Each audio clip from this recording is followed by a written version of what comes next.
Luenell, welcome back. Hey, Vlad, thanks for having me. Absolutely. Absolutely. I just saw you at the Snoop Dogg roast recently. Yeah, that was super fun. I remember all the roasts, the Dean Martin ones and the Richard Pryor roasts and stuff, but they've gotten so like mean and personal and vicious lately. I've never been one to want to do one, but for Snoop, I would do it.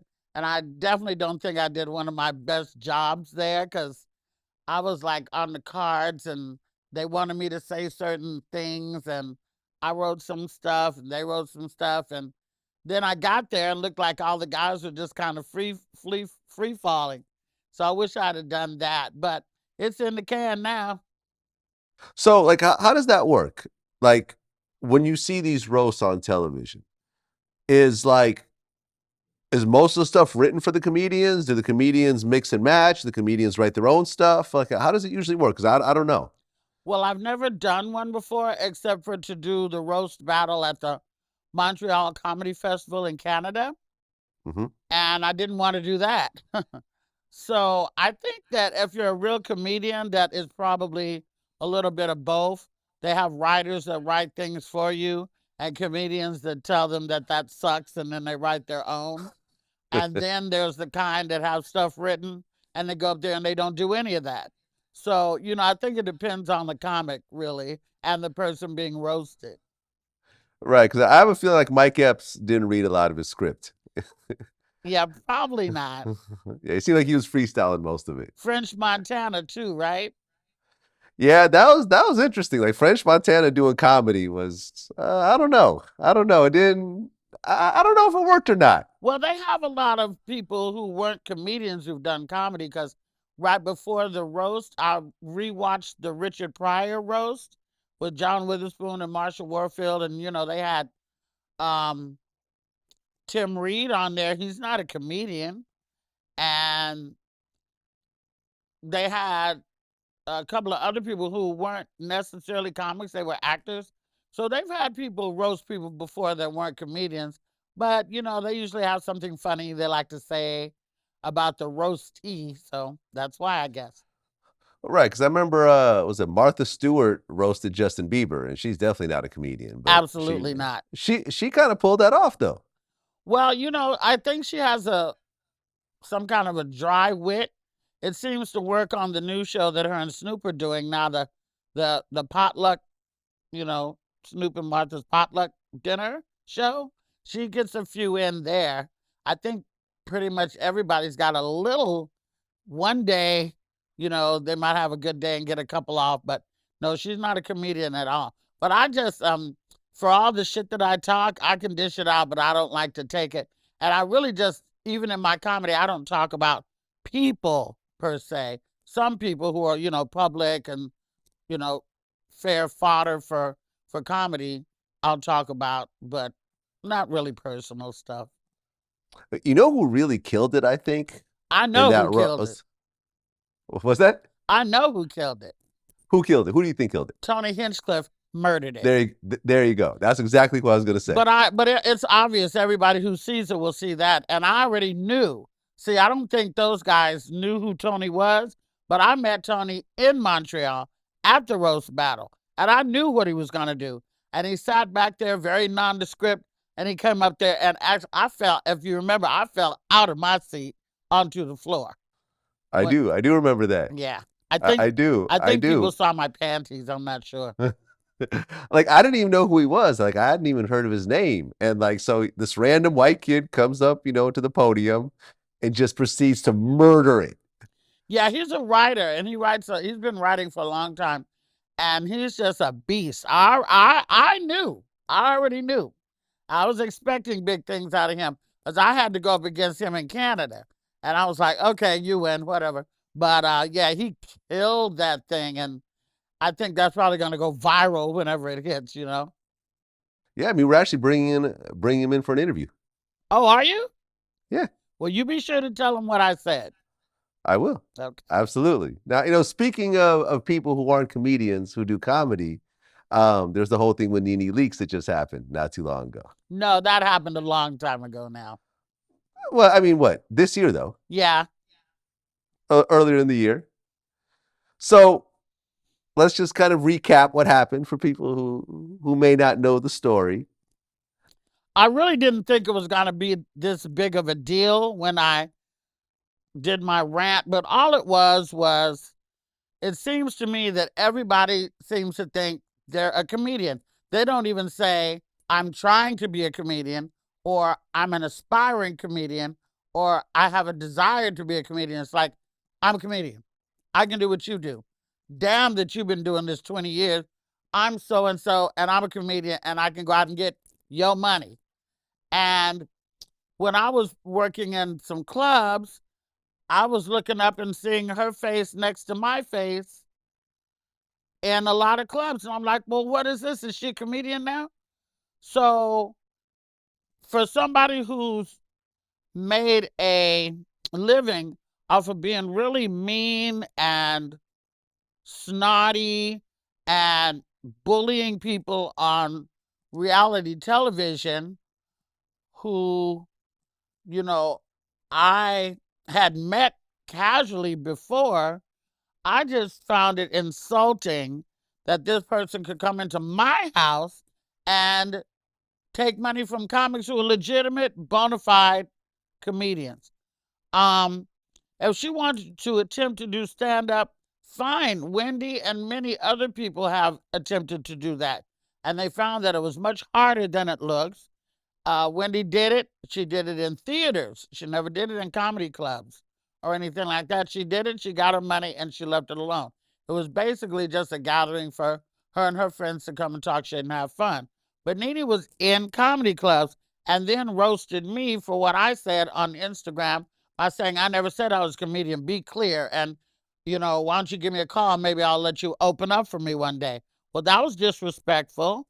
And it was clear that you are definitely trying to be a comedian if you're doing all your shows in comedy clubs. If I wanted to be on reality TV, NeNe Leakes don't have nothing to say about that. If I wanted to be on Real Housewives, she got something to say about that. That's her home. That's her brand. That's her thing. If she didn't want me on there, or if I wanted to be on there and wasn't a housewife, she could have something to say about that. That's all I was saying. I don't care what she does, but I think that she has found out through the recent cancellations that I've seen on the internet. I think she has found out that it is more than it's cracked up to be, and it really is an art form. It looks like it's just standing on stage talking trash, but it really is not that, at least not for me. Well, I found the most interesting thing in that whole situation was y'all had your little social media back and forth, and then you actually rolled up and showed up at her comedy show. Yes, me, and it was like me and 30 people wanted to roll up.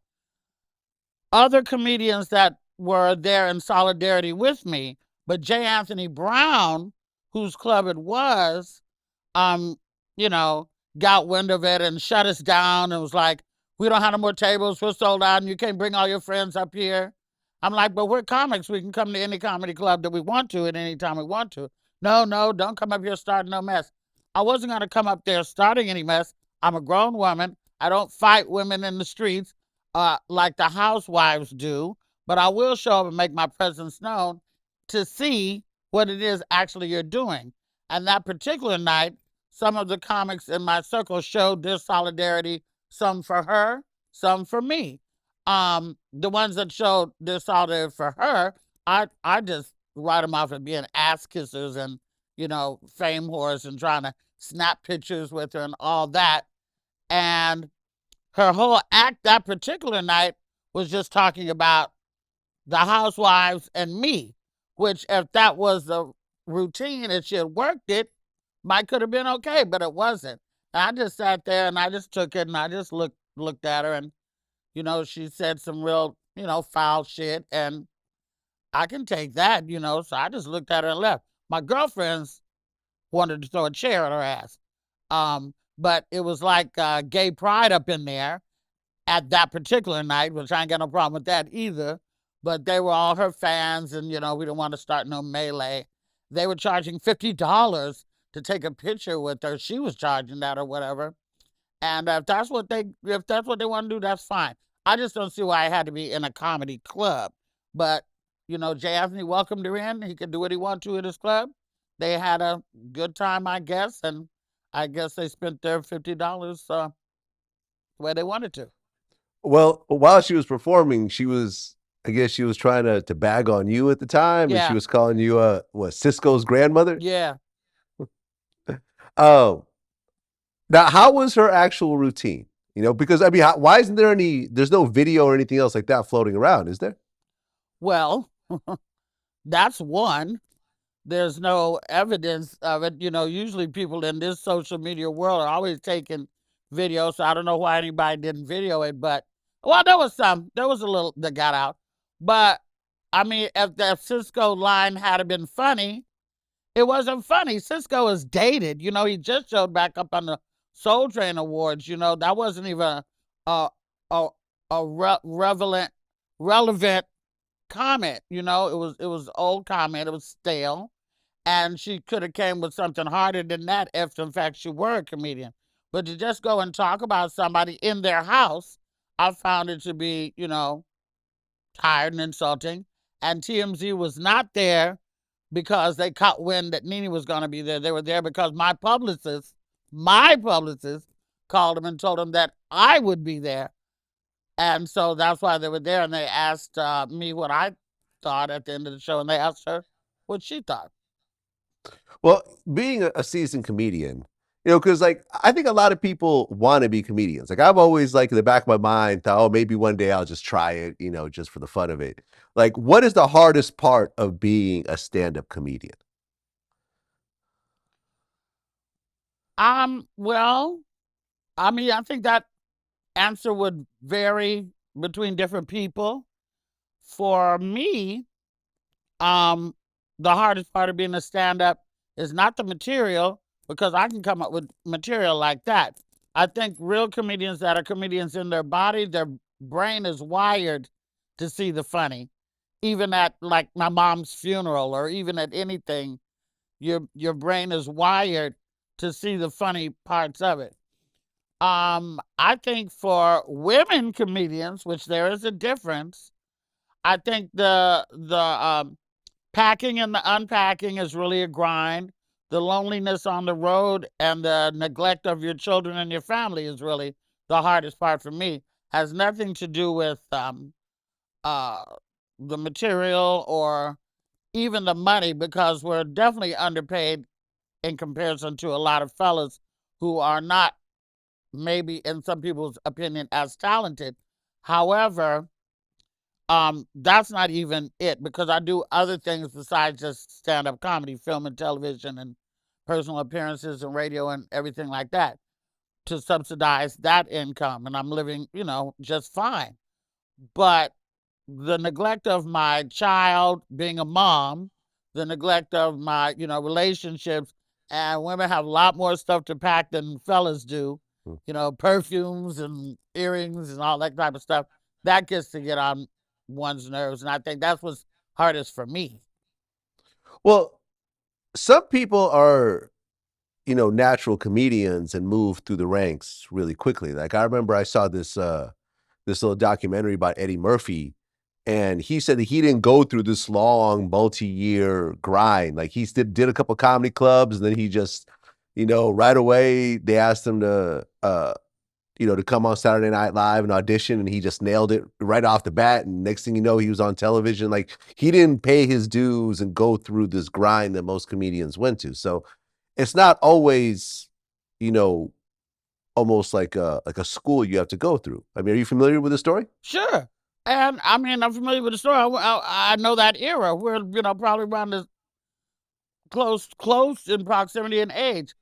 But I think that, you know, different people's journeys are different. Eddie was in the right place at the right time in New York. Saturday Night Live was popping then. He got a Mhm. chance to audition. You know, there's only you know, one black male and one black female per season.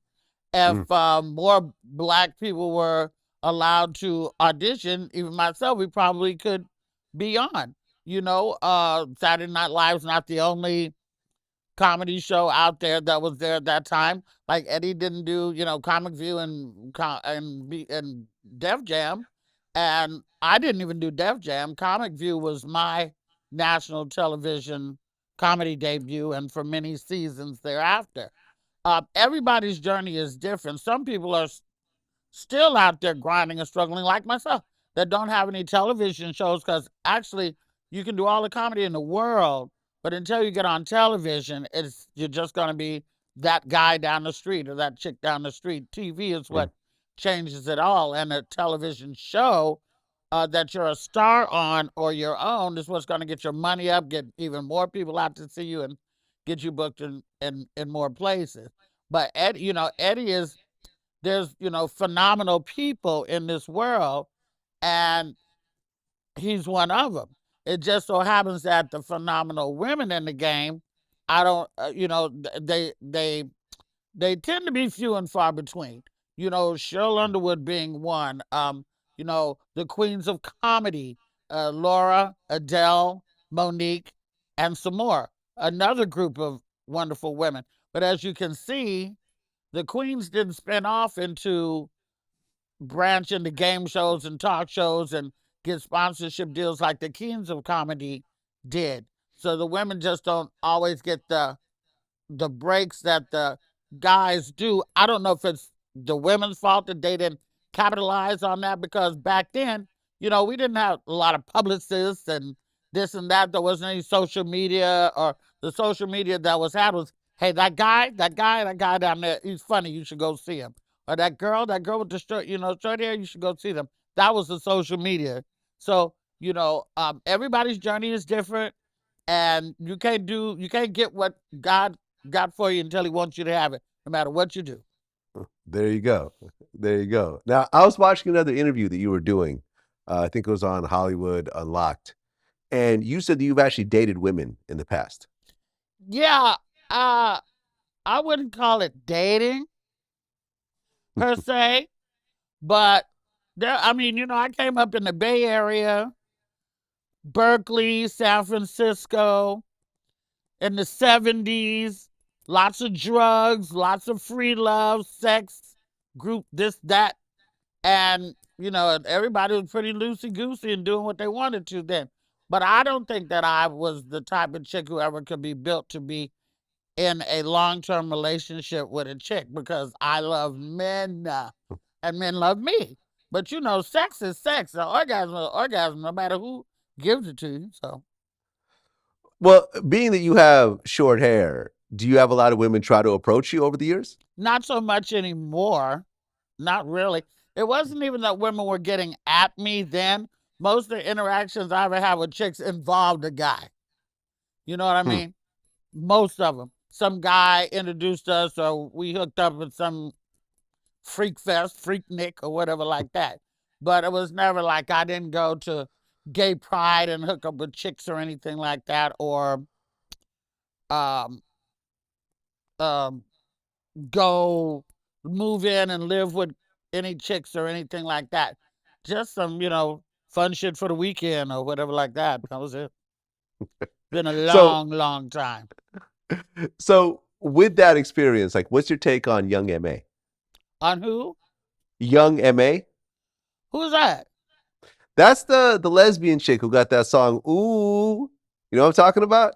No, I'm old broad. I just look amazing for my age. I don't know. Is she on okay, Empire all right. If you don't know, don't worry about it. Or something like that. I don't know.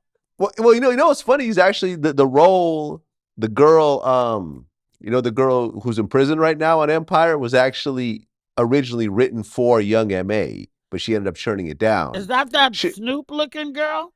Yeah, with the braids on the side. Oh, yeah. What about her? Well, this is the first openly gay mainstream rapper ever. Female, you mean?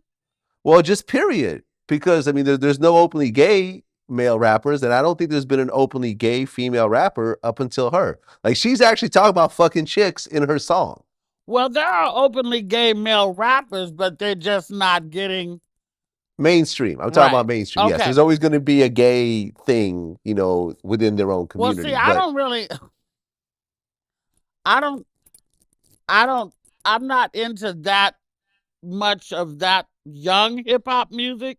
I like old school hip hop. I'm an okay, old head. And so I'm not really one to speak on her and what she's doing. As long I think as she don't try to be too dudeish and like think she's gonna come up in the game being a man, because they will check her very quickly on that. I think as long as her music and her message is profound, then she'll get mad respect and work, you know? well, I mean, she is pretty dudeish in terms of the way that she presents herself. I Yes, mean, I she, know, she but I'm just talking about trying to push these men around. They'll check her very quickly on that, because at the end of the day, you can bound your breasts, you can dress whatever way you want, but I guarantee you that once a month she gonna have a period. I guarantee you that. this is true. This is true. Yeah. Um, I mean, I'm a little bit.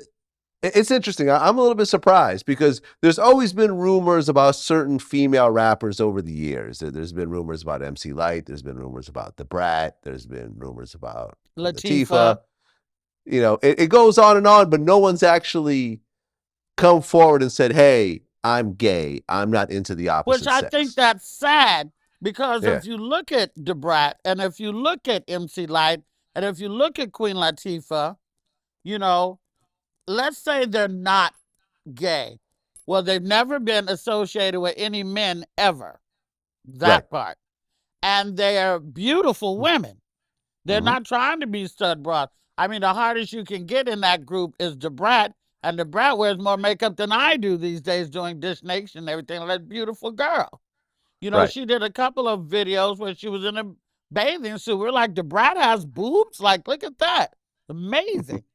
But, and I think that also what I have found is that if they like you, meaning the public, if they really like you and you really mash your product, then nobody will try to out you. It's when you're not that well liked or received and trying to be something that you're not, that people are, well, she gay.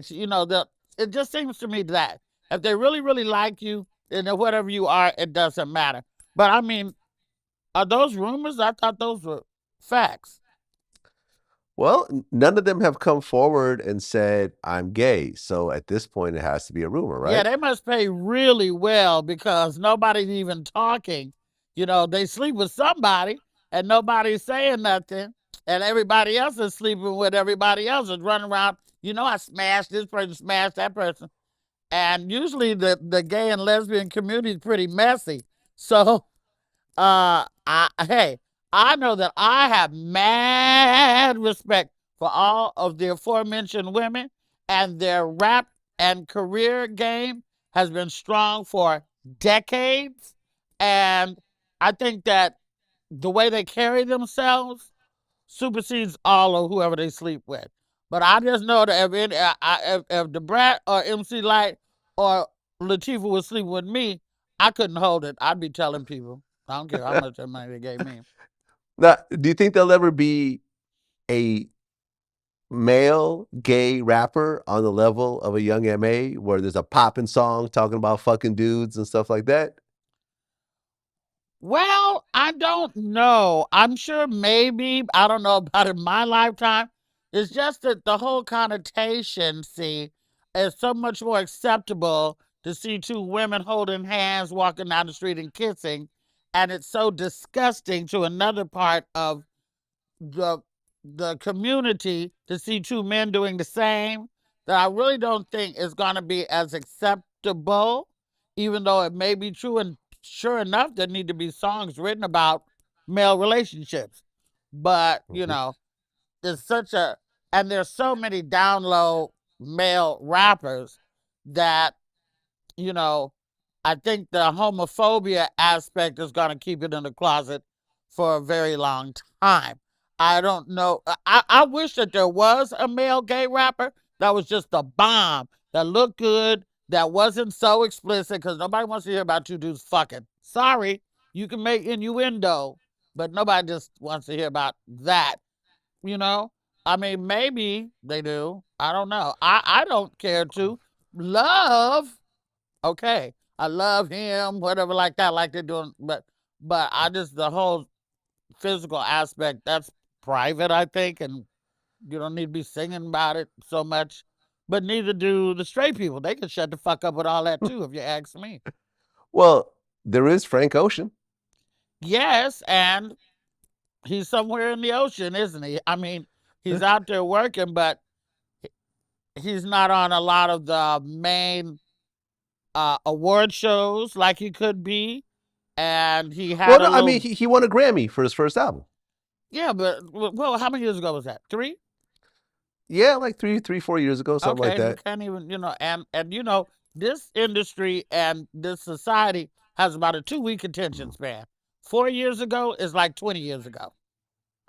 Right. Well, he's one of those artists that doesn't have to drop all the time because I think that people really fucked with him so heavily Hit, when he did come out. yeah, see, but his And music, but his music's amazing. So that's what's gonna well, last more than the rumor. well, I'll be honest though, because I was listening to his new album, Blonde, which I thought was a pretty good album. But knowing what I know, it's like you listen to the song and you're like, all right, now you talking about a guy or a girl right now? Because if you're talking about a guy, I'm feeling a little weird about it. But I don't know. It kind of sounds like you're talking about a girl because you're saying these bitches looking for a check. Are you talking about bitch as a guy or a girl? And it gets a little weird listening to it, at least for me as a heterosexual man. Exactly. I don't really know where he's coming from because the word bitch has been construed in different ways these days as well. Women are calling each other bitches and they calling men bitches too. And then there are men that are bitches or bitch made or bitch like. So, I don't know who he's singing about. I don't really listen to a lot of Frank Ocean music. But as long as he's making his coins, as the children say, as long as he's getting his coins ran to him, more power to him. I'm sure he has a huge and wonderful fan base out there. And, maybe I should check him out some more. Maybe I'll do that. No doubt. Now, since we last met up, Trump got elected. How did you feel when you realized that he's winning the presidency? Because up until the election, Hillary was favored in every poll. So you just assumed she was going to win. And then the night of, you're watching the polls and you're like, oh, fuck, wait a minute. What's about to happen here? Like, what went through your mind that night? A great deal of disappointment, but not so much surprise, because we live in a fame whore society. And like I say in my act on stage now, I didn't say much about anything during the election because I have Republican fans. I have Trump supporter fans that still like Luenell. I didn't want to alienate anybody. I just want, my money, no matter who pocket it came out of. But now the election's over and I'm saying what I feel. First of all, I feel like we as Black people have white friends who grin in our face and still voted for Trump, number one. They're not out about it, sort of like being in the closet. But they go home and talk amongst their people and they feel a certain type of way. Just because they like you, Black person, doesn't mean they like Black people or can understand the plight of Blacks, Latinos, gay, lesbian, straight. I mean, there's just a whole genre of people who live in their white bubble and they like it like that. People don't move to Calabasas and, Lake Arrowhead because they want to be around more ethnic people. They move out there because they want to have beautiful homes and get away from ethnic people unless they have the same type of money and are in the same class that they're in. So I start looking at some of my friends with the side eye and wondering, did you actually vote for Trump? He just did what he does. He's a fame whore. He rode the fame whore wave. We put way more stock into people on television than we do doctors and lawyers and everything like that. When he went from being a real estate mogul to having The Apprentice, Then it went from apprentice to being the celebrity apprentice. He became very, very popular. He didn't have any sponsors that were saying, we're going to pull our money if you say this or you talk like that. He had his own money. He's a misogynistic, racist, and a pig. And in the 8 years that the Obamas have been in the White House, we've had to endure some of the most hurtful, insulting memes, cartoons, songs, incidents, stories for 8 years. And so I feel like we can say whatever we want to about him and his illiterate wife, that porn star, for the rest of the time that we have to deal with them. In the 8 years that Michelle was in the White House, we never even saw her in a bathing suit. I done seen this bitch's pussy or titties in bed with bitches and every fucking thing else. So I don't have any respect for the whole process anymore. I've always been a conspiracy theorist and thought that the government just has us all, cattle up and go vote just to keep everybody pacified. And they know what's going to happen anyway. And nobody should run an election where people get shoved around and pushed around and called names and spit on. And that's exactly what happened. And like he said, he could have stood in Times Square and shot somebody in the head and not lost a vote. And he's proved it to be correct. It is open season for all the racists to come out now because we've got Ku Klux Klan members back in the White House where they started. So I'm very, very disappointed in the situation. I have zero faith in the government right now. Black lives do not matter. Brown ones don't. Red ones don't. Yellow ones don't. Hairy ones don't. Only the white lives matter. I don't give a shit who sees this. Any of my friends, if you want to forsake me because of what I'm saying, can eat a dick. I don't give a fuck because this is where I feel right now, and it's the way that a lot of us feel right now. Well, I feel the one thing that kind of got glossed over, and I remember I went on Twitter and said, I bet you that Donald Trump could have a video of him saying the N-word and it won't matter. No, it won't matter. And sure enough, a couple weeks later, they came forward and said that Trump was calling Lil Jon and Uncle Tom during one of the Apprentice tapings. Lil Jon confirmed it. And yet no one seemed to care. Nobody cares. We care, but what do our opinions matter? They matter not. Why is everybody shooting to kill in the streets? Why isn't anybody shooting to wound anymore?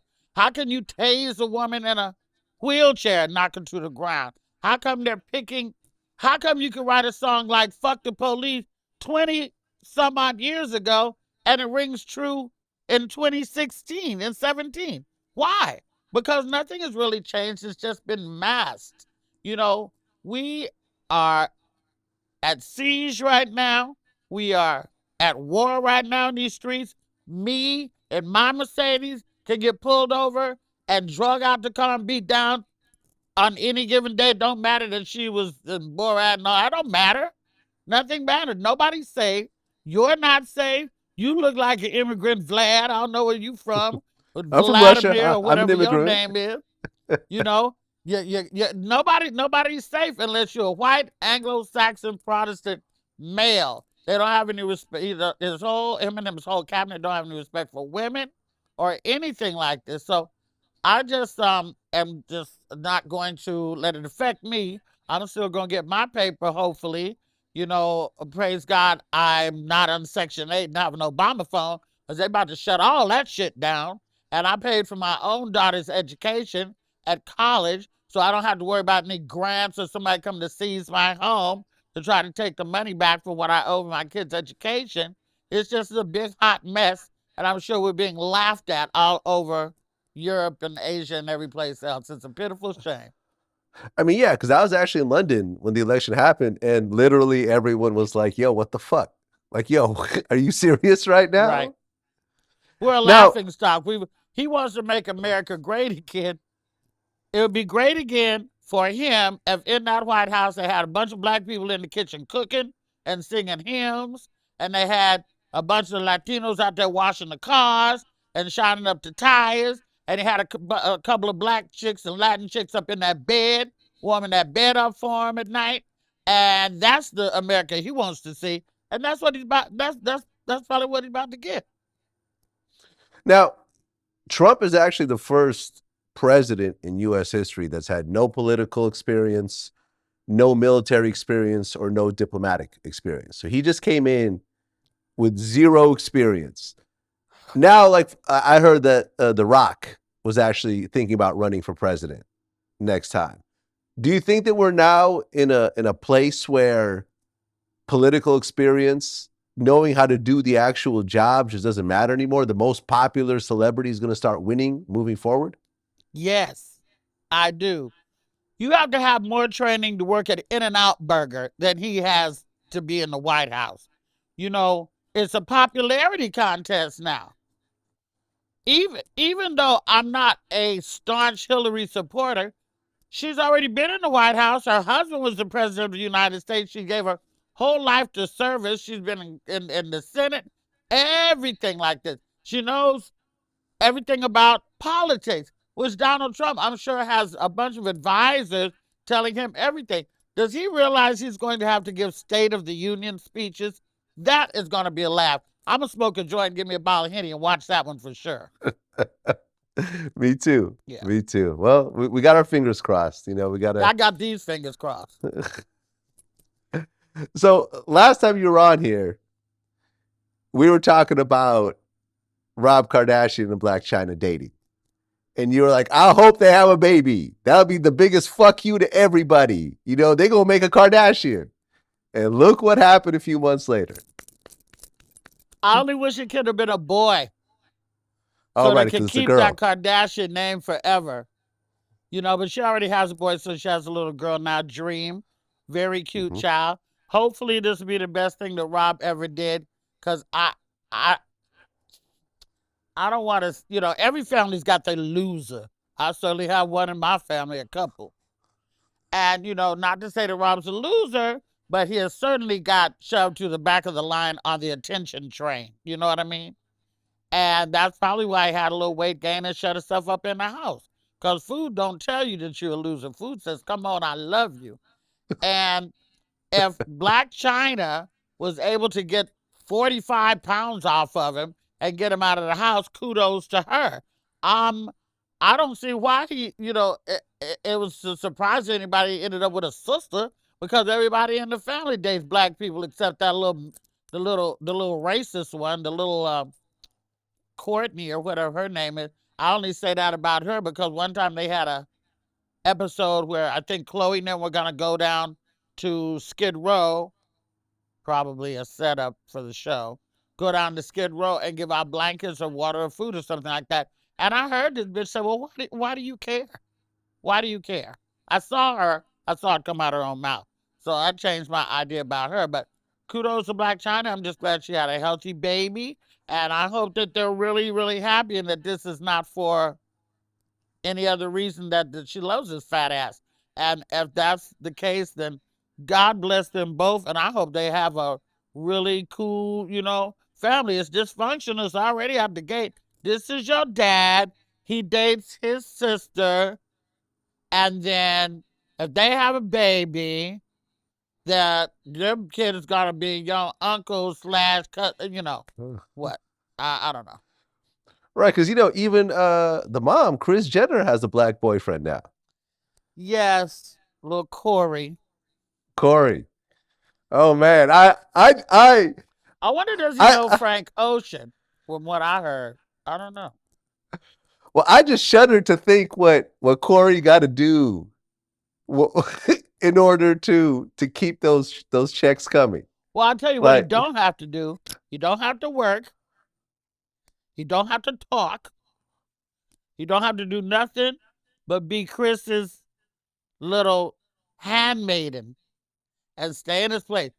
Kris ought to be able to get whatever she wants. Anytime you have children with a man, who was a triathlete in the Olympics, who had his face on the cornflake box, and you find him wearing your panties, and the next thing you know, he wants to chop his dick off, get some titties, and be woman of the motherfucking year or some shit like that. She ought to have as much fun, and she ought to fuck a whole bunch of black guys. Whole bunch of them. Yeah, I mean, I'm sure that was a little traumatic. I mean, you know, let me just say, I have transvestite friends, and some of them really have been struggling with their identity all their life. Thank God we live in a country, or we did, where they have the freedom of choice, freedom to do with your body what you will. God knows they got a great show on now called Slay, where they have some people who definitely was born in the wrong body. Shout out to my boy Leif. But it's just a hurtful thing for a woman when you lose a man anyway. It's a hurtful thing to a woman when you lose a man to another race. It's a hurtful thing for a woman if you lose a man to another man. And it's a damn hurtful thing to a woman who's had kids who lose your man to wanting to be a woman, and it's all on television. I'll buy you a drink, Kris Jenner, if I ever see you out. Yeah, but you That's know, a lot. it's a lot. It's a lot. But then again, Kris Jenner was the architect of actually taking all these people's lives and plastering it for the world to see. You see what I'm saying? It's like think about, you know, like you and I talk, and you know, we talk about how behind the scenes I am.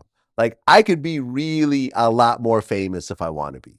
I could put myself in front of the camera to all my millions of viewers every day, but I just choose not to because I just like having my private life.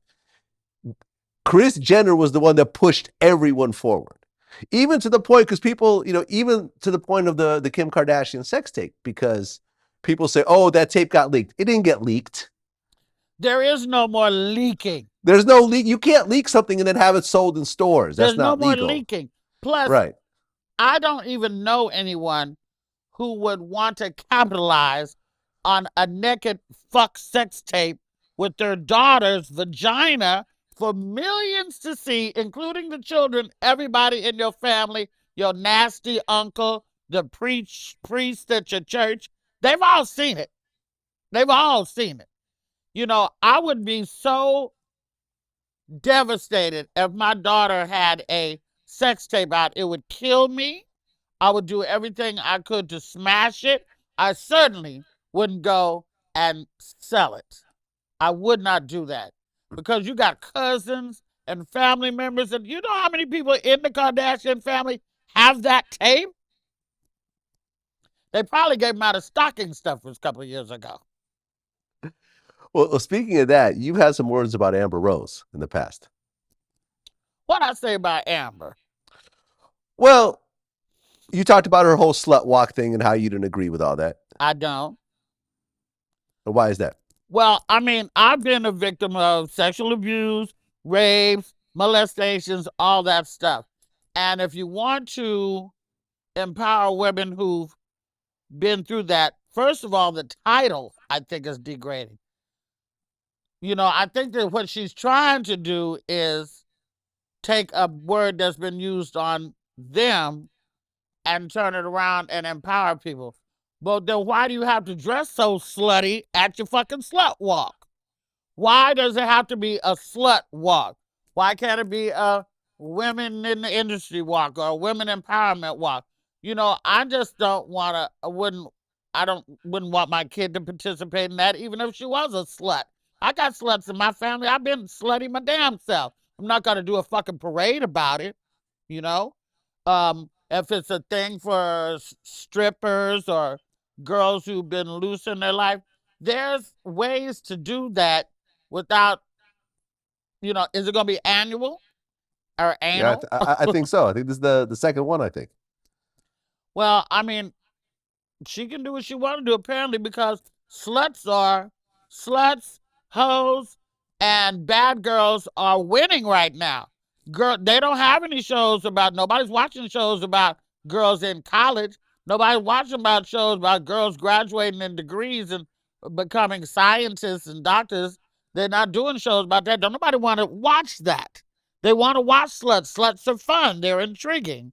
And, you know, a lot of people would love to be a slut if they weren't so hemmed up and shit. So they live their slutty inner life, I guess, through that. You know, but it's a sad, sad scenario. There are wonderful women out here that are doing positive things with their life. There's women who done fed 8, 9, 10, 15 kids, never hit a pole. Never hit one. Mm. Never sucked a dick, never got paid to fuck nobody. And I'm just saying, there's choices in your life. We all got daddy issues, you know? Everybody out here. We all got the nasty uncle or whatever like that. But you don't have to play into that. You don't have to buy that bullshit.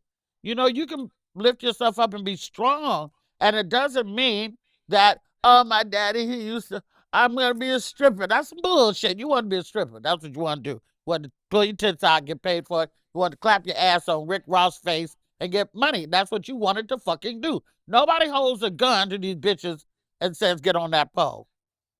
Right. So Amber Rose was introduced to the world through Kanye West. What do you think about this whole meltdown that happened recently with Kanye? Well, now let me just say this first. If I looked like Amber, I would be walking around in exactly what the fuck she's wearing. Let's be clear now. I'm not a hater in that respect. That bitch is bad.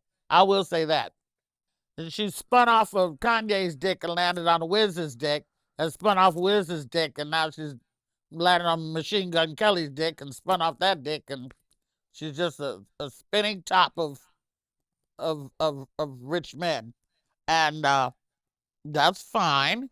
I think that as far as Kanye goes, it's a very thin line, that genius line. I know some people personally, been on tour with some, if you know what I mean, who walk that very thin line of being crazy and being genius crazy. Um, I do believe that he really did not have time to get over his mother's death. I believe that. I've heard that he has a bad time in November all the time because I think that's when his mother's funeral was in November. That funeral. I think that he has a lot on his plate. I think that I actually think that Kim is good for him. I think they're good for. I think they're perfect for each other. I just think that maybe he needs to take the kids, take Kim, go to St. Kitts or somewhere, power down, shut it down, write some new music, get back to what he was doing before. Fuck the tennis shoes, fuck the clothing line, fuck all that, and just make music. But he needs to power down for a while because that whole cycle that he's in is a really fast moving treadmill and it doesn't stop. The words you will never hear in this industry is, hey, you look a little tired. Why don't you take a couple of weeks off? Nobody gonna say that to you. Not in comedy, not in music, not in acting, not in anything. They will work you till the wheels, your mental wheels, literally fall off. And he probably had the best rest he's had in years up there on them meds in the psych ward and Cedar Sinai or wherever he was at. So I really hope that he pulls himself together in his own time, that he gets some real spiritual, you know, guidance or counseling, maybe go to Agape out here and talk with Beckwith or something and bring it down, burn some incense, you know, eat some good home cooked food and relax. That's what my hope for Kanye would be because he is a real genius and he's a great talent. I would hate to, all these rants and all this shit just make him look like a lunatic. And fuck around and somebody will shoot him. The police will shoot him. Well, right after this came out, Star Magazine had this cover story about the Kardashians being Black widows.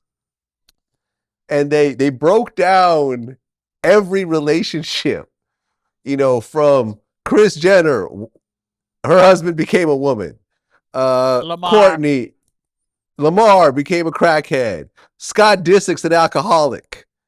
And now you have Kanye, who now fell apart on stage and canceled his whole entire tour. And I think people don't fully realize you know, you're a performer. You understand the process involved on a tour and how many people are involved and how much money's involved.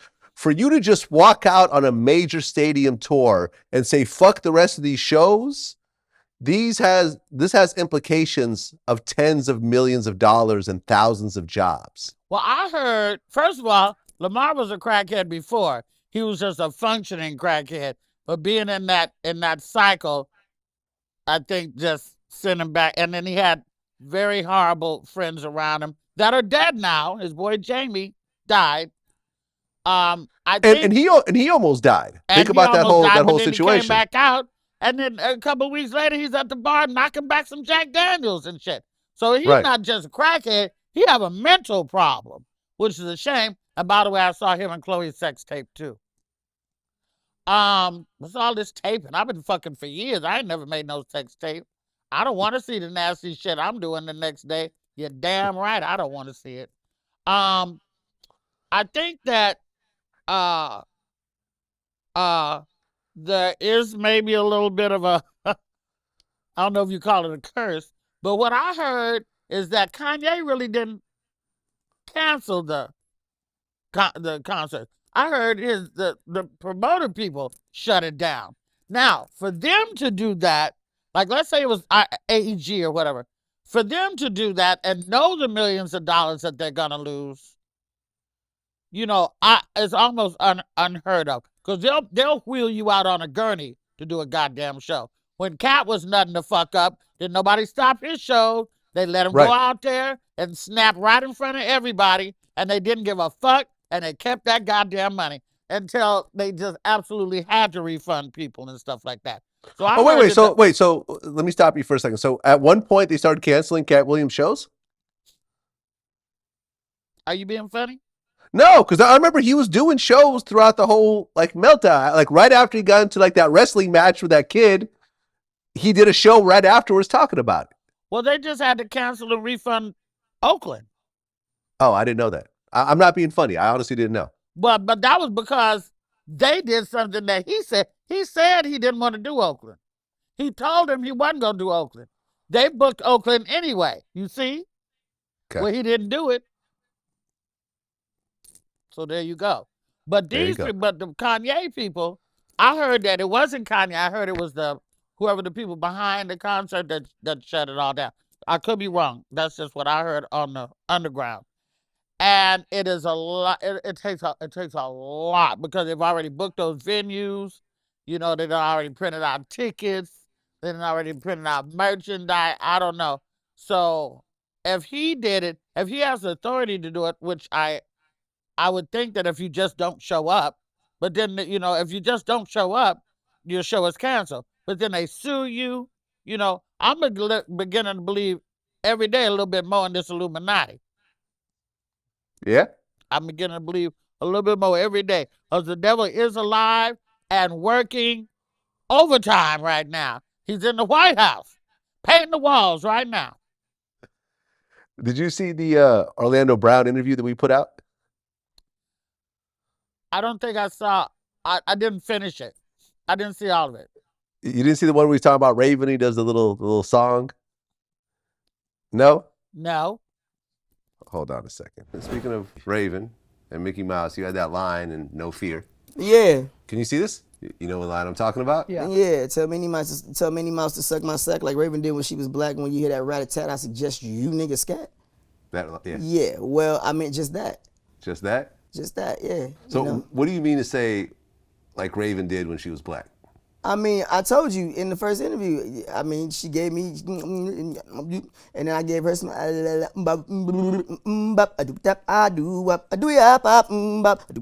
do, yeah. But what do you mean by that she was black part? When she was black. Yeah, that was Orlando. He talking about Raven Simone? Talking about Raven Simone. You mean when she was black and straight? I guess. I mean, because remember, they were on that show together. That's So Raven. Yeah. He said they used to fuck her something? I think so, yeah, when they were like 14. Oh, well. Yeah, she probably didn't know she was, I don't know. So what's the point? What's the question? Well, I mean, if you haven't seen it, don't worry about it, because this video went super viral to the point where people started making songs out of it. That interview went super viral. Super viral to the point where people started making their own versions of it. I think DC Young Fly was clowning them this morning, and now they start going back and forth and everything else like that. So based on what you saw, do you think that Orlando's crazy, or do you think that he's just playing it up? Do I think he's crazy? Yeah. No. Do I think Nope. he told the truth? Yep. Why would he lie? That's my point. Why would he lie, though? I mean, people have to have a reason to lie. For what? He didn't know that thing was going to go viral. You get us in here and you ask us questions and we just go to talking. So I believe it. Hell, she's a girl. Before she knew that she was gay, I'm sure she experimented. Some had experimented with somebody. Yeah. Yeah, I guess Orlando was right there, you know? Same look age. at me and what I told you. That was just a phase, I guess, or whatever like that. I ain't out chasing bitches now, so I wasn't chasing them then. Well, he has some interesting words to say about Prince. Now, you're a big Prince fan, right? Yes. All right, let me play you this. Had it coming. The devil came and collected, period. Prince had it coming, the devil came and collected. What was he collecting? What did they sign over? Oh, so you're saying that Prince signed a I'm not saying anything. I'm telling you facts. Okay. I'm not saying I'm telling you facts. I'm telling you straight facts. He knew what he was doing when he was pacing. Pacing? Man, he was pacing outside. What was it, Walmart or Target? Come on, man, you gotta look at that shit. That nigga know. Yeah, but wasn't he outside? Yeah, I know what you're talking Yeah, people know when it's time. Man, Prince had it coming. The devil came and collected, period. Prince had it. So Orlando said the Prince had it coming, the devil came and collected. Do you believe it? Well, the music industry has been targeted by people saying that the Illuminati and, that you're worth more dead than alive for a long time. Michael said it years and years and years and years ago that, the music industry was ran by devils and demons. Q-Tip said it way back years ago. Record 4,080. Record, yeah. Industry shady, rule number 4,080. Record label. Record people are industry shady. Shady. Right. It's been talked about on the low for a long, long time. I'm beginning to believe it because we're sort of in the last days anyway. Nothing is as it was before, and the innocence of everybody is gone. You pretty much can look at kids now and they're swiping iPhones and stuff before they even know how to talk. People don't write in cursive anymore. They barely are writing anymore at all. All they're doing is typing. I remember when a man wouldn't take a typing class. He thought it was feminine or something like that. And now you got big muscle-bound mechanics on computers at auto shops and everything like that. Kids are going up swiping TVs because they don't know the difference between an iPad or a phone and a television. And there's no more innocence of anything. To see a child go out and bounce a ball, unheard of. That's why we got childhood obesity, diabetes, and everything. But the fat-ass kids are sitting on the couch playing these video games that we buy for them. Not we, because I never bought my child a video game ever in her life. And my daughter's a dancer, physically fit, not like her mom. These kids are sitting on the couch playing a video game because nobody wants to get their fat ass up and be active with their kids anymore and go out to the park or be creative. For the first 5 years of a kid's life, you probably shouldn't even have any television. You could make them watch what you want them to watch, games and educational games and good old Sesame Street and stuff like that. And they won't know anything about. You got kids that's 7 years old that are watching Love and Hip Hop. I have parents coming up to me saying, "Oh, my kid just loved you in School Dance." I'm like, "You do know that movie was rated R, right?"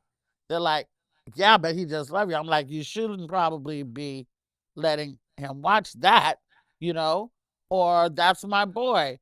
Adam Sandler's movie I made, my boobs were out for the whole movie. You know, the parenting has gone to shit, and that's why the kids have gone to shit. So, do I believe the Illuminati is out here lurking around? Well, you probably could have asked me this 3 days before I just watched The Exorcist this morning. As I was, and that brought all that back up again. I just know that there's some powers that be to run things, and you nor I are not them. You have a platform here where you can control your own content and stuff like that. You start getting too deep, you start getting too many real answers on your shit, they'll shut your shit down too. I hope not. I hope not too, but it can happen. What happened to my video? I uploaded and all of a sudden it's taken. Haven't you ever posted something and they took it down? Who's the people that take it down? Oh, this is so-and-so's music. Who's watching my Instagram? Who's watching so-and-so's Facebook? And then now they're making all these memories on Facebook. Who's doing that? Who? Who knows who my friends are that they all, you know what I'm saying? Computers ran by who? The shit is spooky. That make you want to just move to the country and eat brown eggs and say fuck it all. I interviewed Brother Polite. Are you familiar with him at all? I'm out of the loop, my brother. I'm a working woman. I'm on All the good. road. All good. All good. Brother Polite is a social activist. Okay. Got a very interesting viewpoint. Very much pro-black. Does he have podcasts? No, he's got an Instagram page, and he's like him and Ron Artest are real close. They were on the Breakfast Club together. He's like one of Ron's like mentors, I guess, in a way. And he said something that kind of resonated when we put it out. And he said that religion has been the downfall of the black community. You kind of have somewhat of a backlash these days against the black church with certain people. And rightfully so. But I'll explain this. When people tell me, look what Islam has done for the black man in America, you mean the innovative aspect of Islam. You couldn't mean actual Islam, conventional Islam. No, we're suffering from what's called an acculturation process. And this is when you conform to religious ideologies and the phenomena thereof in light of the fact that you're living in your diaspora or have been taken out of your indigenous environment and forced to adopt the lifestyles that you are immediately subject to. Well, I have a very socially active man in my life as well. And what it is the way it's been explained to me is when we were stolen and brought over here, we were indoctrinated with the white man's impression of what Christianity is. We had to adopt that because we were here. We had religion before we left Africa. We had a language. We don't have no language anymore. The closest thing we got is Ebonics, fascism, manizo, and some pig Latin and stuff like that. We don't even have a language. The Indians still have their language. They can talk amongst themselves. We don't have one. And same with our religious aspect. They give you the white Jesus with the blonde hair to worship to on the cross when it clearly says he had dark skin and hair like wool in the Bible, which I'm not sure who allegedly wrote that. I'm questioning everything now. And the Christianity that black people have adopted was given to us. It was pushed on us. It's not what we had from the beginning. Christmas as opposed to Kwanzaa and all that type of stuff. So, yeah, I'm going to have to ride with my brother on a lot of that, because we just don't have anything of our own. We don't have anything of our own. We have to go out and physically seek to buy black this, buy black that, to get our nutrition together, to get our waters together. Nobody tells you that alkaline water ain't alkaline water after 3 days. And everybody's like, alkaline. If you don't have the thing on your sink, I had jugs of alkaline water at home in my big thing. And then I find out a couple weeks ago that after 3 or 4 days, the pH and all that goes to bullshit. It's just water. But they're not going to tell you that. We buy into so much that's just been told us. We don't research and we don't look and find out for ourselves and try to do our own thing. We just been broke down from the inside out. Well, talking about the whole religion thing, if you look at historically, the black preacher was the first black upper class, because the slave masters saw the black preacher as someone that can control the rest of the black people, so they gave them special privileges. You know, I guess they were still slaves during that time, so it's not like they were making money or anything, but they got certain things that other black people couldn't get during that time. So the preacher sort of became an aristocracy originally. And if you look at what's happening these days, you know, do you feel that the black church is a positive or a negative thing to the black community? Well, you know, that's a big old can of worms you asked me to open up right there. I'm not a fan of the mega churches because I just don't like to go anywhere where they don't know my name. If I like to go to a bar where people know my name and don't know I've been there, why would I want to go to a church where nobody even knows I'm there? You know, you're supposed to have a personal relationship with Jesus and your pastor. If you're sick, he's supposed to maybe come to the house, and you know, you usually could get them to bless your house when you move in the house. Come, he could pray at you. But you know, all these appointments and things and people that they got to go through to get to the pastor. I know people who've been in dire need this year who were faithful members of a certain church, and they fell on hard time, and the church didn't do shit, not a damn thing. They ended up being homeless, having to live with people, and in shelters. And this is a church where they went to for years and paid tithes to for years.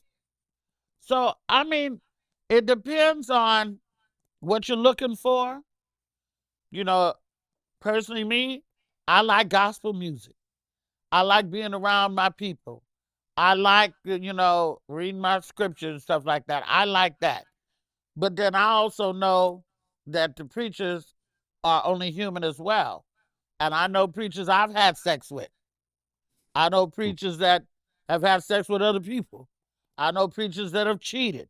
They're only human. So you can't look for what you're looking for in man. We just have to know that there's a spirit out there that guides you, that teaches you what good common sense is for most of it and what it's not, that rewards you if you're kind and if you work hard, and will hopefully punish you in the afterlife if you do bad things to people here.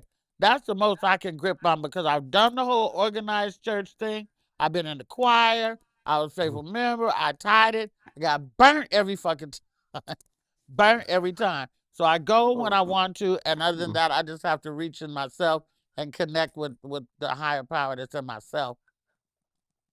Well, this next part kind of ties into what we were talking about, because you talked about the whole Illuminati thing. And when I interviewed Brother Polite, one of the things that we talked about, this was something he had mentioned before that we kind of expanded on, was that it's transgenerational thought patterns. And so we've practiced thinking like this for so long. It's been dumped into our DNAs and passed on to us from generation to generation. This is true. It's called epigenetics, just so people have a point of reference, that if I am susceptible to similar distress, the trauma inherit from my ancestors who inherited from their ancestors, I will also be vulnerable to the same. So we can inherit trauma.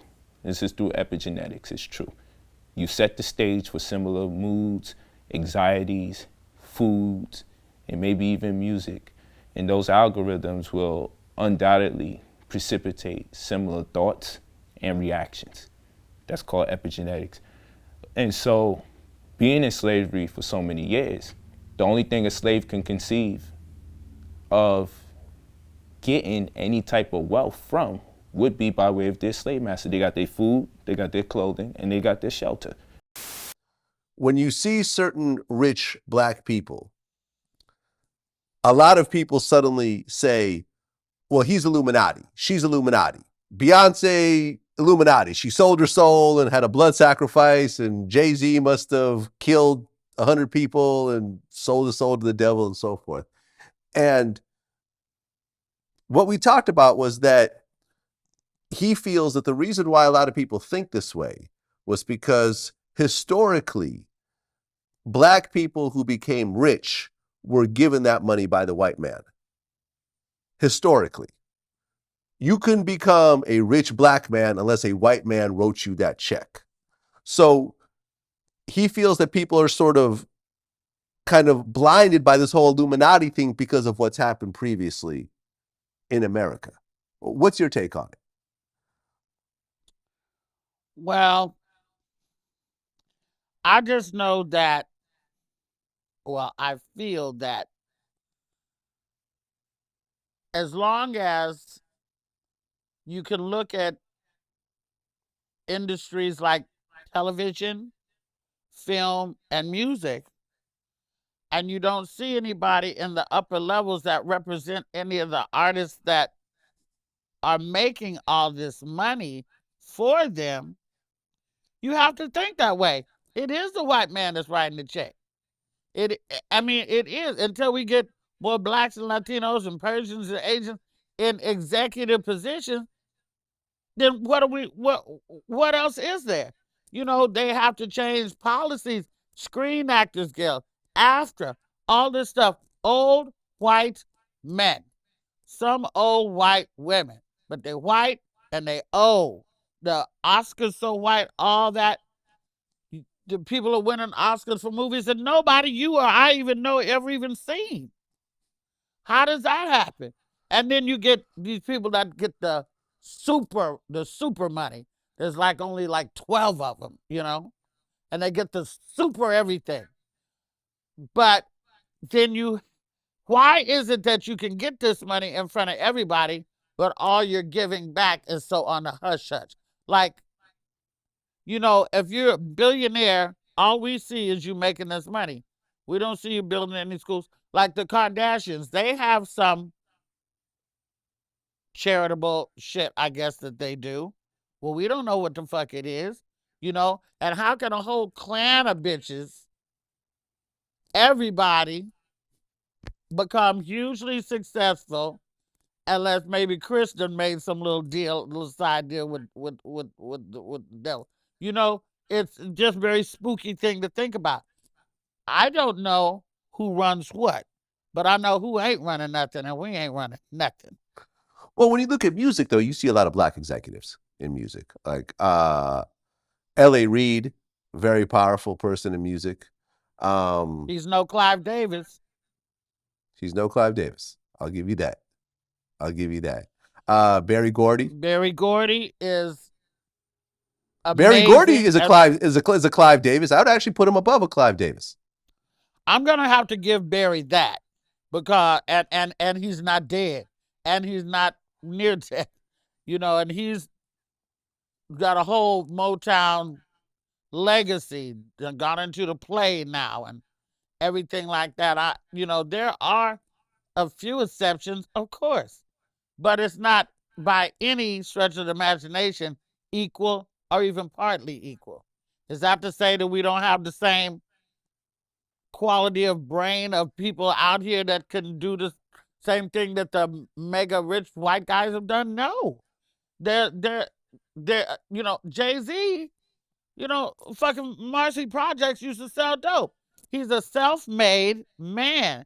But at some point, somewhere, what we're thinking, the regular layperson on the street, is that at some point, somewhere, when you get up here, you get into another league where shit changes.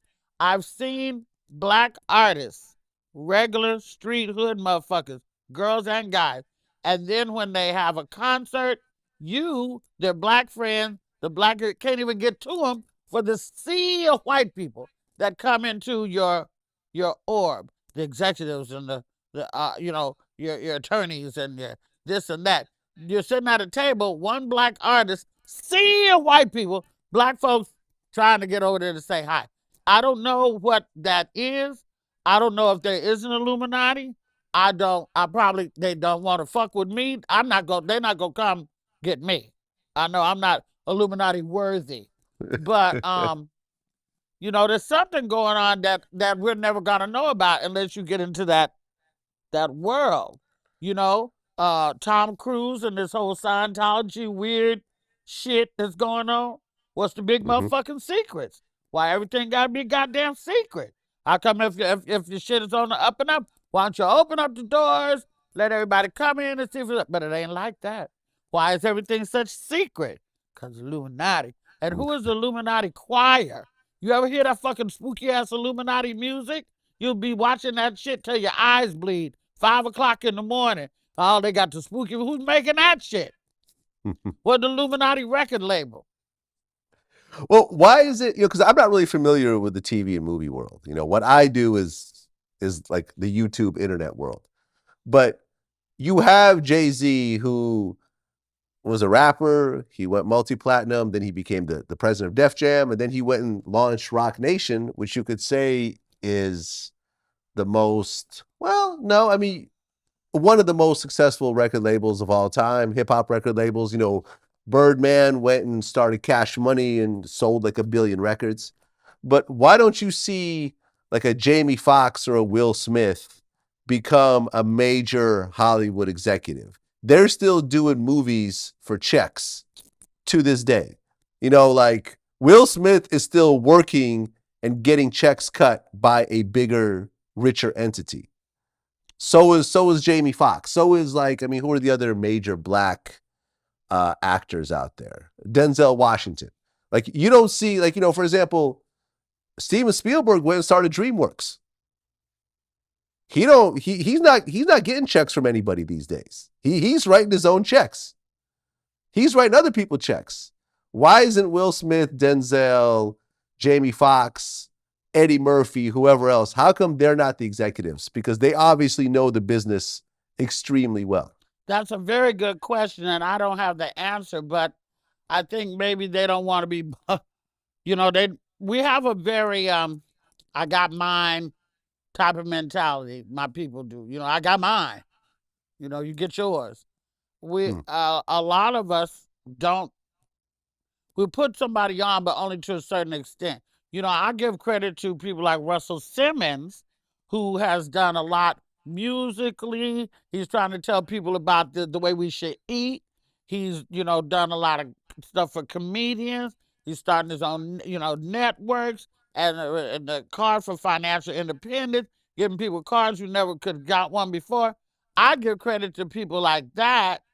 And then, but they're the exception, not the rule.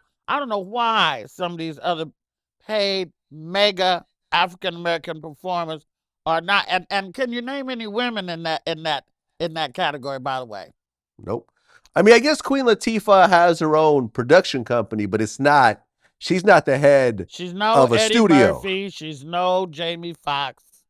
She won the Oscar. She's a record mogul. I think she's doing some other stuff behind the scenes, maybe with kids or something like that. But the money is not the same as, you know, when you get to just practical living, when you get to where you have mega mansion, just the fact, how do you heat that motherfucker is perplexing to us. So I don't know how they get there and stay there without making movies on a regular basis, Eddie, and stuff like that. You know, there's residuals. Them residuals ain't paying for that house. There's something else going on. And well, Eddie, well, I don't know. Eddie got a lot of residuals. I mean, Coming to America and the, you know. But I know how residuals are. They dwindle down after so many years, you know? Yeah, but he was getting such huge checks. Like he was also directing and producing these films and starring even the in flops them. made money.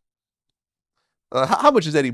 Let's see how much Eddie's worth. Pull up his net worth. Eddie Murphy net worth. Let's take a look. Worth, Let's Eddie? take a look. Eddie, wow, that's not as much as I thought. 85 million. It's nothing. Wow. I thought it'd be like $500 million. But over how many years are you going to sustain that? 85 If you million. don't In do fact, other stuff to bring in Foxx other is worth. Yeah, I'm looking up. Jamie Foxx is worth about the same, 85 million. L Cool J around 80 million. Chris Rock 70 I've million. heard there's a ceiling cap on what they will put on a black movie and what a black person can make. I heard there's a ceiling on it. Mm. This is just what I heard. That's what I heard. But I don't know, because if you don't do like Russell and go and branch into other things that are going to help the community and help your people, then how do you maintain that? And why haven't they done anything? Why haven't they opened any studios and stuff like that? I don't know. Maybe they've tried. Maybe they've been shut down. Well, okay, I'm looking it up. Denzel Washington is worth 140 million. And Will Smith is worth 250 million. Ooh, Will, let me hold something. Yeah. I could see that. A quarter $2 billion. Will Smith. Okay, so then well, see, Right. I think that Will and Jade, like when they did Hawthorne, I think that was produced. I don't know why they don't have their own studio. Right. I mean, because in fact, what's his name? Who does the Medea? I can't think of his name. Tyler. Yeah, Tyler Perry actually has his own studio. I know. I've been there. In Atlanta, right? But it's and he's actually putting out his own films. I don't think anyone's cutting him checks for the films that he puts out. How come them Wayans don't have one? Yeah. That's a mogul family. Yeah. Yeah, they could put their money together. Yeah. Like no one's actually like, and no one's making an Avengers film. That's my people are just my people. We come from a long, long way. We got a lot of healing to do to get our minds right. But then again, I don't know. You know, maybe this time next year it'll pop up that we've been working on this for 10 years and it's finally ready. Maybe they got some secret shit that's about to pop open. We sitting here saying why, and we don't really know what they might be doing, but that's the problem. We don't know. Well, we'll see what happens over the next few years. Don't know. Luenell, always a pleasure. Oh, Vlad, I hope I don't have to move after this come out. You probably will. You probably will. I got an extra room in the house. Thank you again for the opportunity, and I'll be anxiously awaiting the Illuminati to come and get me. All right, let me know. Like I have a sacrifice, a couple of cousins. Yeah, I'll be willing to holla at That's you, girls. what it is. I got somebody for the sacrifice. I'm ready to go. Luenell, talk to you soon. Always a Thanks. pleasure. Bye. Peace.